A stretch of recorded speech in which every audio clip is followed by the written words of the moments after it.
伽罗，杨坚，徐大哥，是有何变故吗？为何敢在此地见面？没事，你放心，是因为此处比较偏僻，较为安全。再来，城外离随国公府太远了，担心来去耗费太多时间，让人起疑，所以有劳你跑一趟。你考虑周详，那我们日后就都约在此处。嗯，我们既然认准了这条路，就要齐心协力地走下去，不管有多难，我相信，总会有拨云见日的那一天。你们如此有信心甚好，但凡事都需适度，不必过于用力。你是指我们拉拢朝臣之事？我们确实一直在做，但成效不大。宇文护老奸巨猾，杨家的行动还是循序渐进为好，否则会引来他的反击。机会总会有的。薛大哥，你今日来一定带来了什么重要消息吧？北国王子阿什纳殿爵欲来大周借兵，他想联合大周攻打齐国。我想趁此机会与北国人合作兵器生意，如此一来可充盈我们的资金，以便召集更多的人手做事。还有一件事，是关于你大哥的。我大哥怎么了？他安好，而且事情已取得进展。之前我们发现宇文护有一处隐秘的冶金铸造工坊，守卫森严，很有可能是其核心所在。如能查获，我们便有足够的人证物证，来揭露宇文护及其同党的罪行。现在你大哥已乔装混入，下一步便是要取得宇文护手下2个管事前哨的信任。快点，快点，起来点，快起来！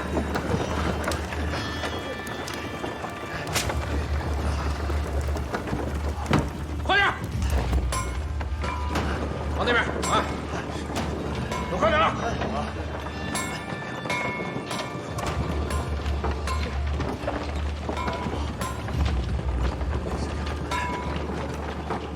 动作快点啊！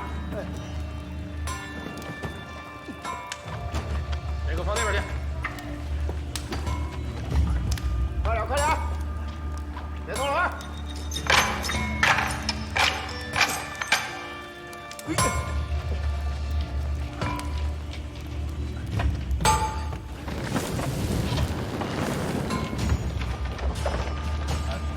快点！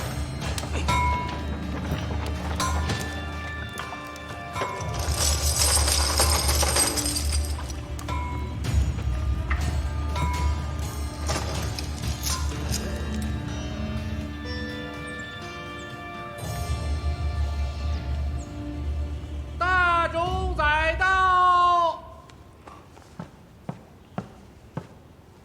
大冢宰，天王匆匆召我进宫，有何要事？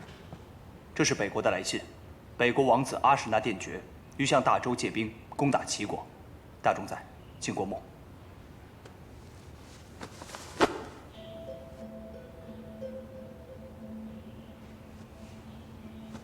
天王以为如何？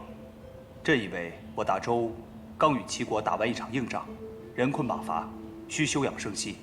休养生息？天王难道不清楚我大周与北国的强弱局势吗？北国强于我们太多，他要我们打齐国，若我们不打，将来他们打的就是我们。当初大周与北国联姻，我便知道会有这么一天。大冢宰的意思是，此仗非打不可。还有别的选择吗？这场仗，想不打都得打。总有一日，我大周会强大到，让他北国不敢如此轻易对待我们。那大冢宰认为，这次派谁出征比较合适呢？这个就用不着天王操心了，我自有安排。我听说最近天王频频在临直馆与众公卿学士一起研习啊。想必大冢宰也是知道的。朕自小便喜读书写文，朕与学士在临直馆校勘经史，只是兴趣所致。大冢宰若不喜欢，朕不做便是了。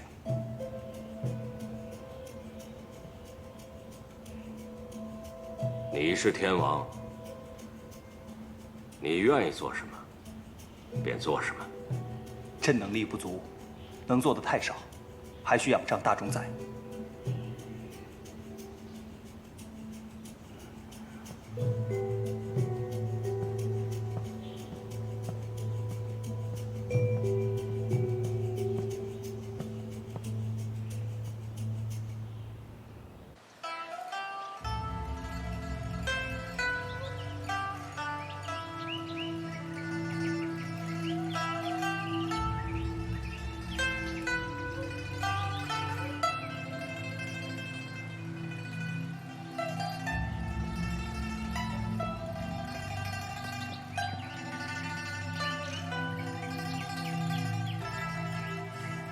曲调倒是有模有样，不过却少了我北国乐曲特有的气韵。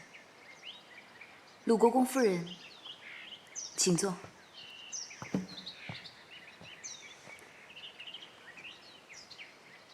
你找我来，不会只是想让我听你弹奏乐曲吧？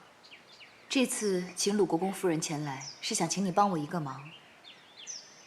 确切地说，是想与你共谋一事。我与你能有何事可谋？共除宇文护。你疯了！你知道你自己在说什么吗？难道你之前还未吃够苦、受够罪？多少人受你牵累，你还嫌不够？再说是你要报仇，与我何干？若这件事情跟鲁国公有关呢？若是还跟大周、北国还有天王有关呢？你这话什么意思？与他们有何关系？我听说令弟、北国王子正在前往大周借兵的路上。若他能要求宇文护出征，那么宇文护一旦离开长安，对每个人都有好处。调虎离山。若是宇文护一旦出征，少则几个月，多则1年半载都有可能。届时，天王便能趁机培养势力，夺回王权。这是一个千载难逢的好机会，对大周、对百姓皆有好处。更何况你的夫君能有更多的机会施展拳脚。这宇文护虽然心狠手辣，可论打仗却算不得好。他若配合北国出征，这若是拖累了北国，若是宇文护被要求出征，以他的性格，定会带上最好的精兵良将，因为他一旦输了，不仅自己没有颜面，还会被北国问责，所以他定会竭尽所能地打赢这场仗。我曾听父亲说过，北国可汗一直反感宇文护在两国来往中表现出的强势。若是天王掌权，必定会采取较为柔和之策，这对两国都有好处。可此事事关重大，我虽是殿爵的姐姐，也未必有把握说服他，所以不能直说。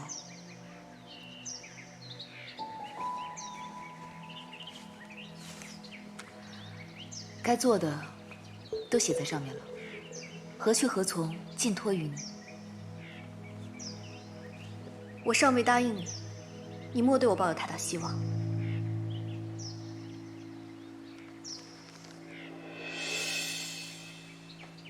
客官里边请啊！哎，里边请，里边请。小二，客人来了，招呼着。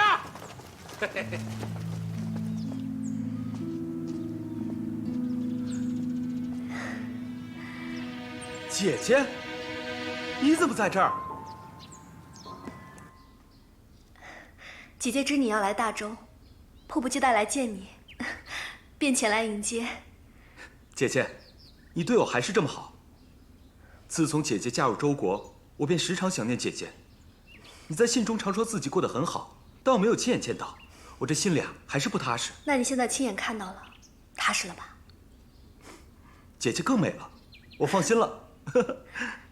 对了，父王他还好吗？父王身体虽大不如前，但雄心壮志还在，一心想扩大北国的疆土。你也知道，这是父王多年来的心愿。莫非你此次前来也是为此？啊，你不必回答了。我知道，我现在也是大周之人，我可以理解。姐姐，你是我亲姐姐，我有什么不能与你说的？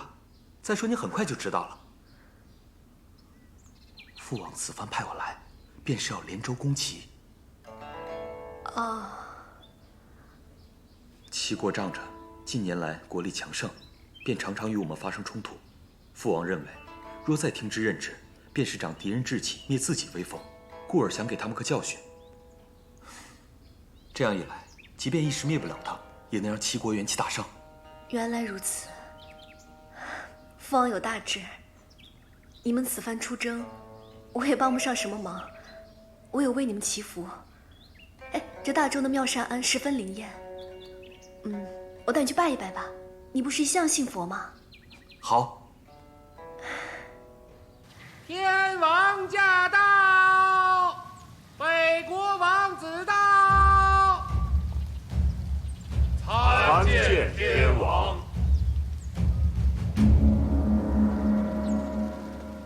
众卿免礼，赐座。大冢宰，您请上座。哼，什么身份便要坐什么位置？这臣子若坐在君王的位置上，岂不是君臣不分了？是。大冢宰为我朝宵衣干食，劳苦功高，理应上座。大冢宰，请。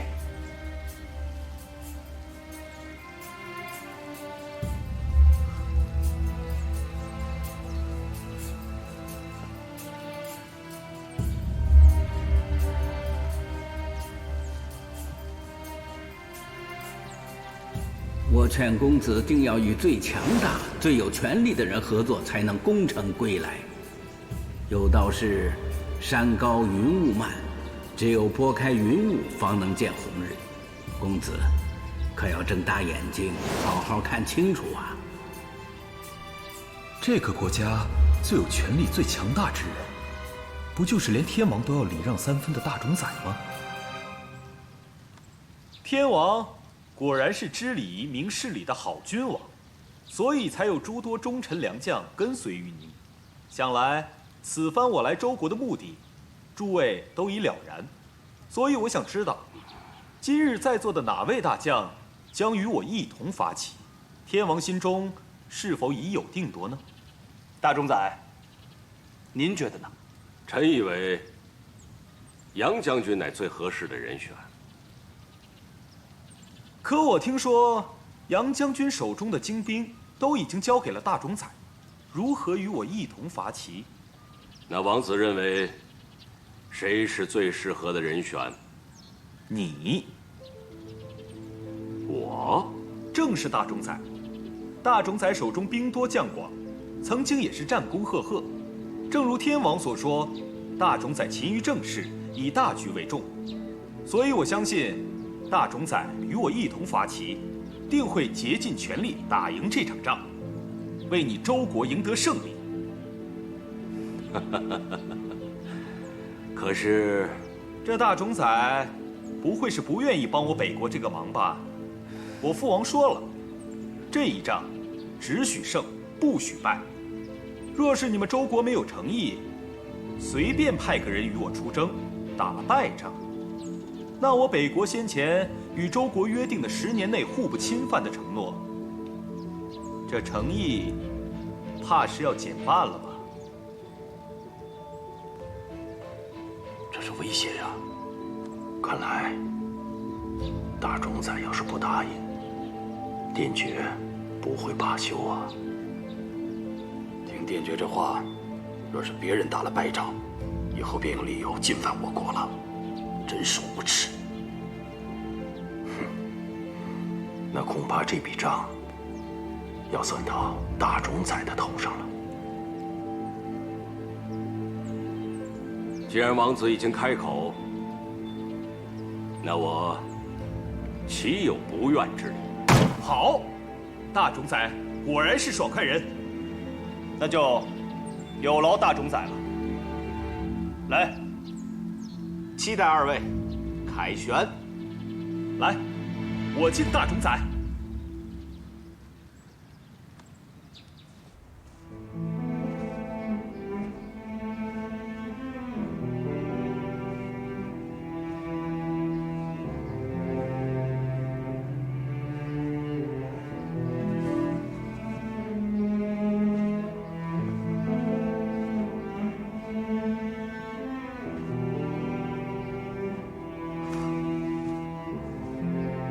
儿臣给母后请安。母后，今日师父夸我的剑术又有了长进，可惜你不在了，我剑术再好也没法保护你了。而且，他们说，那个奸人宇文护要父王甄选新后，父王也是迫不得已。母后，你莫要怪父王。待那个新后住进来，这里便不再属于母后了。儿臣也不能再来此处与您说话了。母后，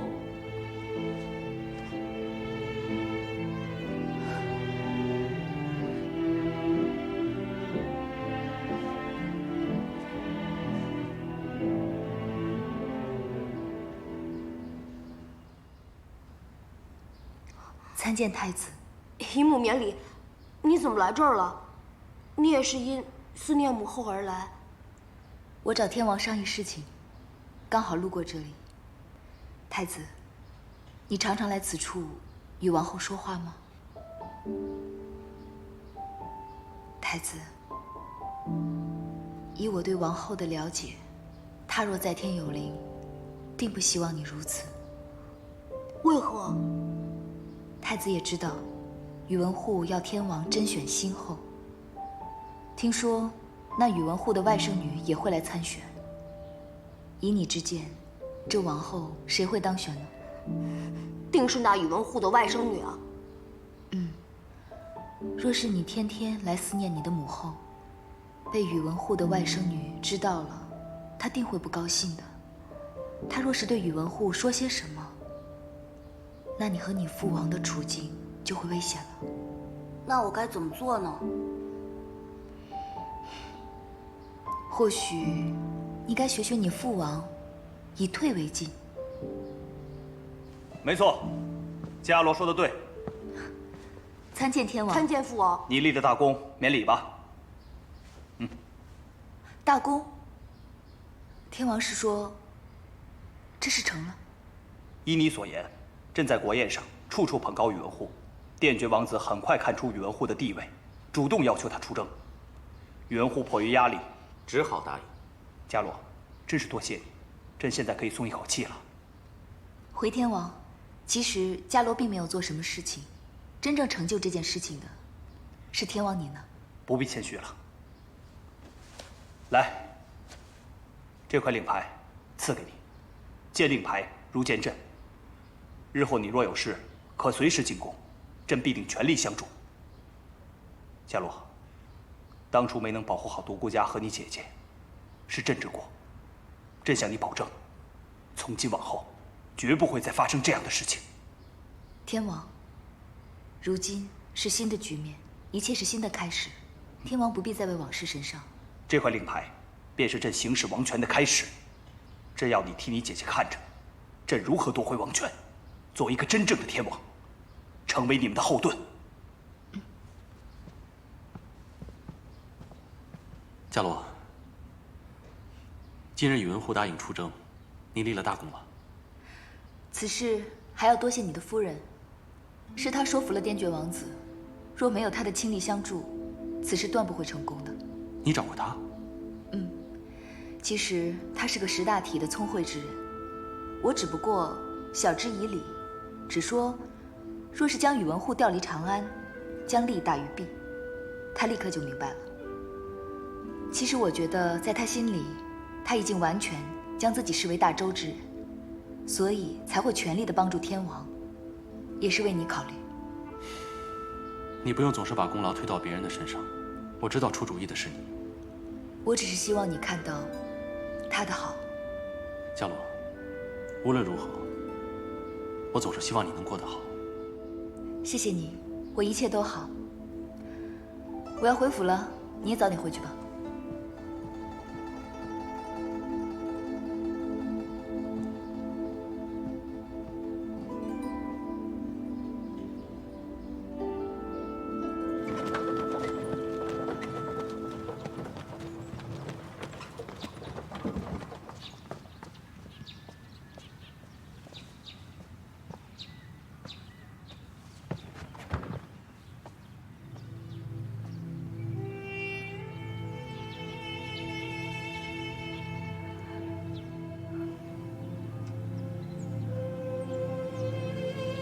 请。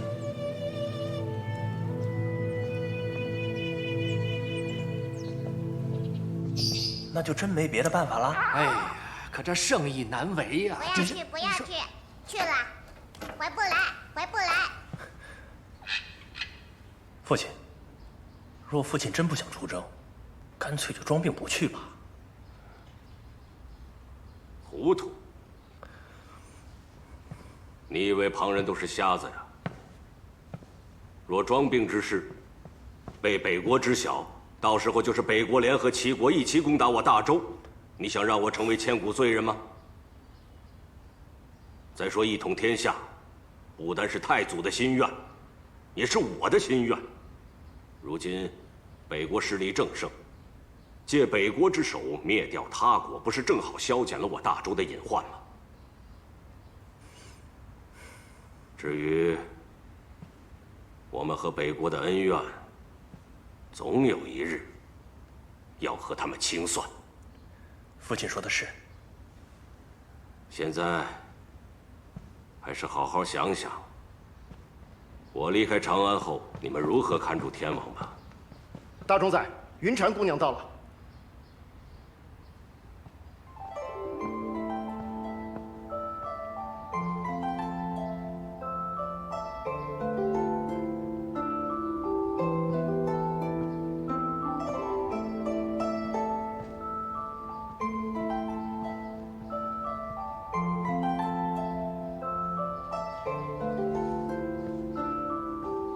云禅，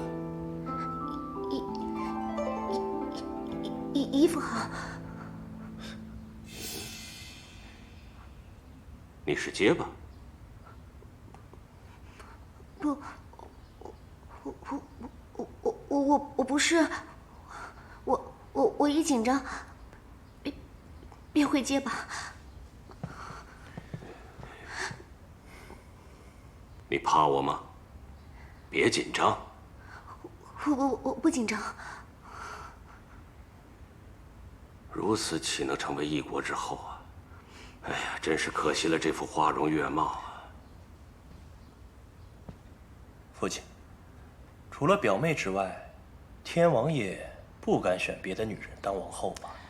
是啊，大冢宰，若只是因为紧张才会口吃，倒也无妨，多加练习便可。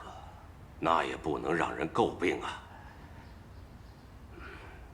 立刻通知大宗伯，在我出征之前，必须选出新后。啊不，让云禅当上新后。是，我即刻去办。云禅，你不必紧张，你是我的外甥女，在大周，所有人都会敬你怕你，没有人比你更有资格做王后。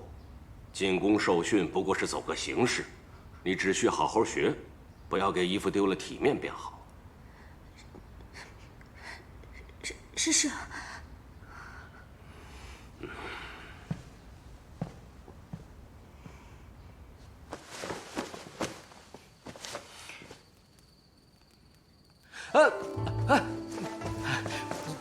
家罗，我在更衣啊。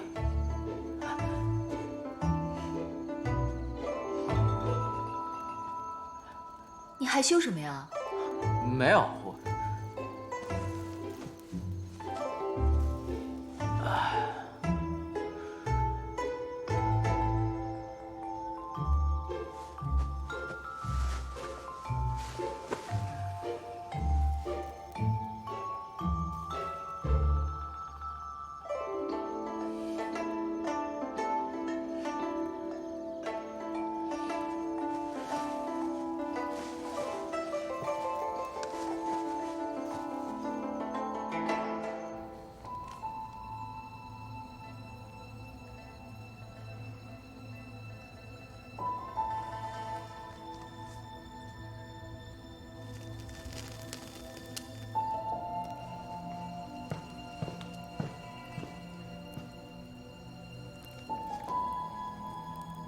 你在说什么？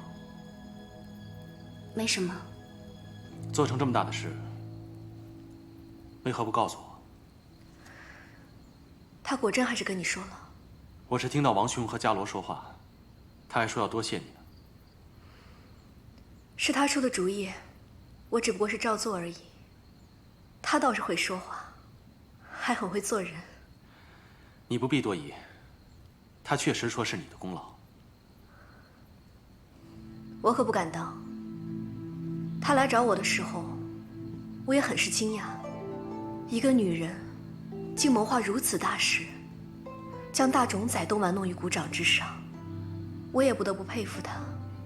他说你心向大周，深明大义，你们两个女人呢，还真是惺惺相惜啊。阿用，其实我是为了你。我已在大周安家，这个家是你和晕儿的，我对晕儿视如己出。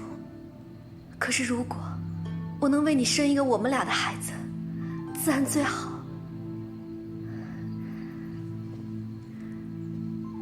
今天去妙善庵，弟弟他也有心为我求子。我知道，这一切也都要顺其自然。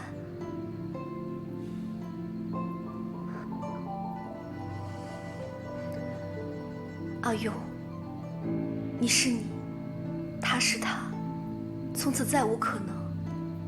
深情不及久伴。我知道，或许我不及他聪明，可是我对你的心意无人能及。我愿意为你做任何事情，天塌地陷也都无惧。我倾心对你，也希望你也能温柔待我。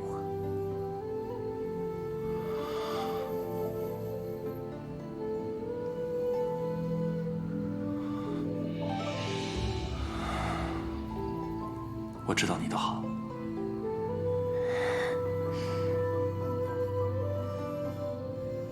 但你不是我想要的他。情爱里无智者，有些事情可以习惯，而有些人永远也放不下。人最难骗的，莫过于自己的心。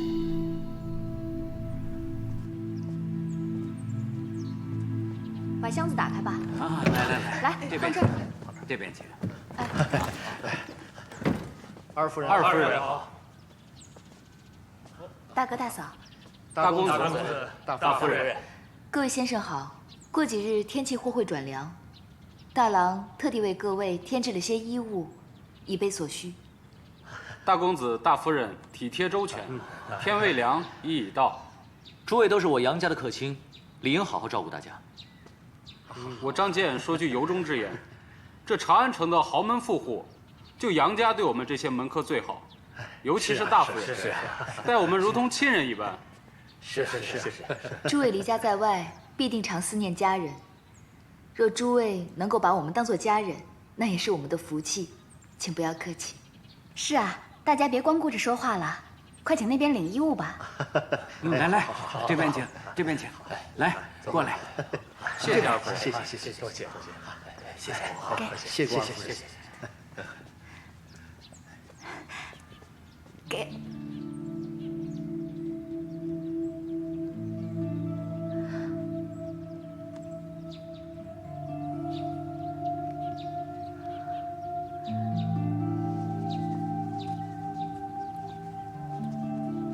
蓉儿，这位是前几日新来的客卿陆作谦。陆先生文采斐然，才情出众。原来是陆先生，有礼了。二位夫人不必客气，能为随国公效力，是在下的荣幸。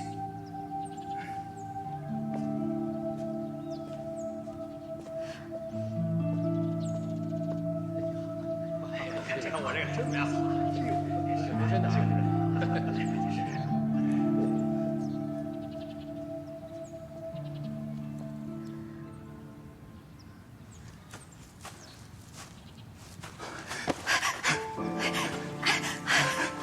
我就知道你一定会找我的，蓉儿，我好想你啊。你为何会来杨府？你到底想做些什么？蓉儿，我只是太想你了，我想见你却苦无机会，我只能用此办法混进来。可是我已与杨整成亲了，我如今是杨家的儿媳，你不要再做纠缠了。可你真的爱他吗？自古婚姻都是父母之命，媒妁之言，更讲求门当户对。左迁，你就当是我辜负了你，趁无人察觉，你赶快离开吧，好不好？赶快走，赶快走！我不走，我不走。蓉儿，我知道这不是你心里话，你相知相爱的人是我，你还爱我，对不对？年少轻狂，哪懂什么是爱？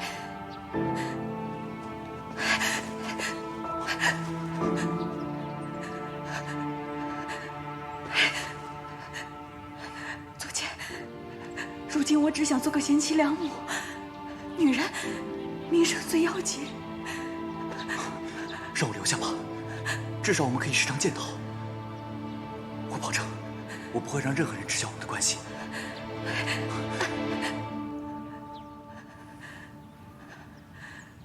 夫不贤，则无以育妇；妇不贤，则无以事夫。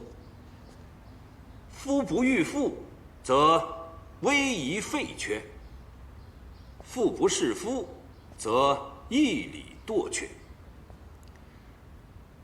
各位都说说，所言何解呀？你来说。这段话的意思是说，女子应该听丈夫的话，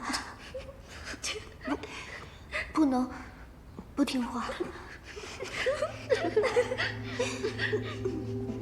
此话之意为，丈夫若是没有贤德，则无法驾驭妻子；妻子若是不贤惠，则无法侍奉丈夫。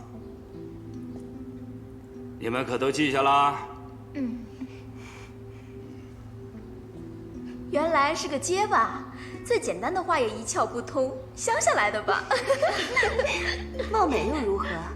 你瞧她那身衣裳，怪模怪样的。小声点，小声点，人家可是大冢仔的外甥女。哎，对了，姨母，前几日别人送我一把好剑，曾听母后说过，姨母以前也喜欢舞剑，待会儿我带你去看看。好啊，姨母自从出嫁之后，便再未使过剑了。待会儿让我过过瘾。好。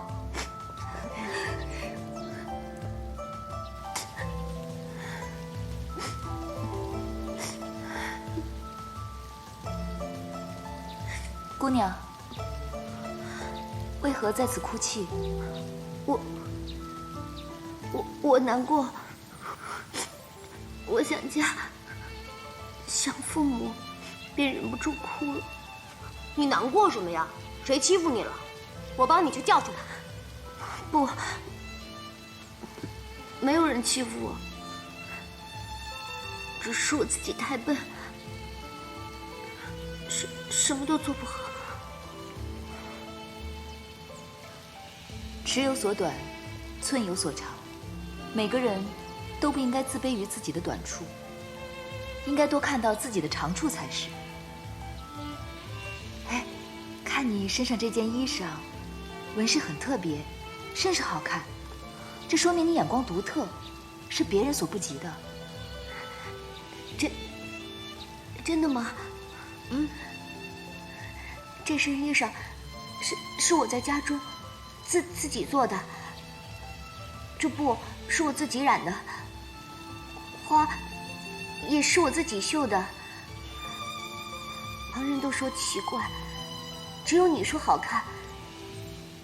若是我还能在家中每天做衣裳，那该多好！现在却要进宫竞选王后之位，我一点也不喜欢，可又不得不听姨父的话。你姨父是谁啊？大冢仔。大冢宰？那你放心，你肯定当不上王后。真的吗？为什么？因为你是宇文护的人，我父王绝对不会选你。太子的意思是，你若不想当王后，没有人能勉强你。太子，你该念书了，走吧。嗯。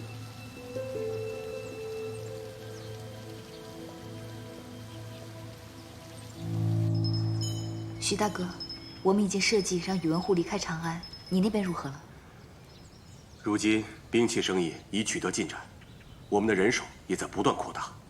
待宇文护一走，我便着手部署大家赶往全国各州郡，去调查宇文护党羽的贪腐及其他罪证，先将他的党羽一个个铲除。宇文护再树大根深，若是没了党羽爪牙，也终有被瓦解的那一日。现如今还有个问题，以我对宇文护的了解，即便他人在战场上，也仍然会随时盯着朝中，继续控制长安。当务之急，需尽快找到可信之人，随其发起，监视其动静。若有任何变故，立刻回报给我们，我们才好及时应对。可是哪里去找这个信得过的人呢？伽罗，我可以啊。我以士兵的身份隐藏在千军万马之中，很难被发现。即使被发觉了，我相信我也有办法与他们周旋。可是我觉得不妥。伽罗，没什么不妥的。你可还记得我曾与你说过，之前我跟智仙师太四处云游，见到过不少百姓，生活在水深火热之中，他们是那般无助，那般绝望，不只是因为天灾，更是人祸。在很早的时候，我便告诉我自己，若有机会帮助他们，我定会鼎力相助。如今这个机会就摆在我面前，我想我必须要这么做。你有如此大志，我定会支持。但有个人，他未必能答应。胡闹！你们呐，谋划这么大的事情，为何不事先告知我？万一出了纰漏，让那宇文护知道了，会带来怎样的后果啊？还有你，竟然想着要跟那宇文护出征，还要监视他。届时被他发现你在他的军中做一个小小的兵士，他不怀疑你的动机才怪呢。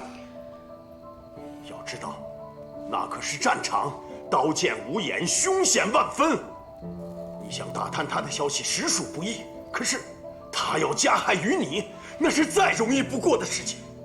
父亲，昨夜我已经过深思熟虑，我也有我的想法，我也有我的志向啊。好了，不要再说了，我是不会让你出征的。这盘棋太大了，你们必须好好的想清楚，不要做下棋的人不成，反倒成了别人的棋子。都回去歇息吧。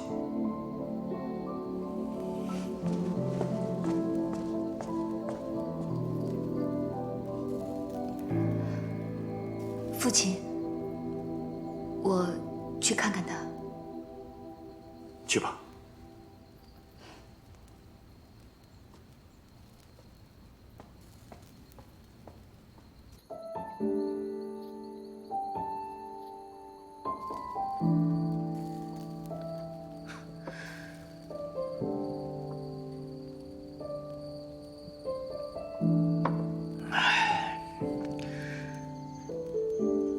父亲从小就教导我，要忠君爱国，为百姓谋福祉。可为何他儿子选择从军的时候，他却要反对呢？因为，他不仅是大周的随国公，更是你的父亲啊。作为父亲，最关心的便是子女的安危。他自己可以去尽忠报国，但是，若要他以子女的性命作为代价去救国救民，即便是圣人，也会犹豫的。那你为何就可以毫不犹豫地支持我呢？因为我是你的妻子，我可以跟你同生共死。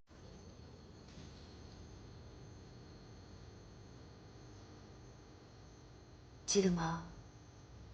你跟我说过，不能同生，唯愿共死，忠贞不渝，永不变心。夫君如此，为妻一世，请夫君喝了这杯合卺酒。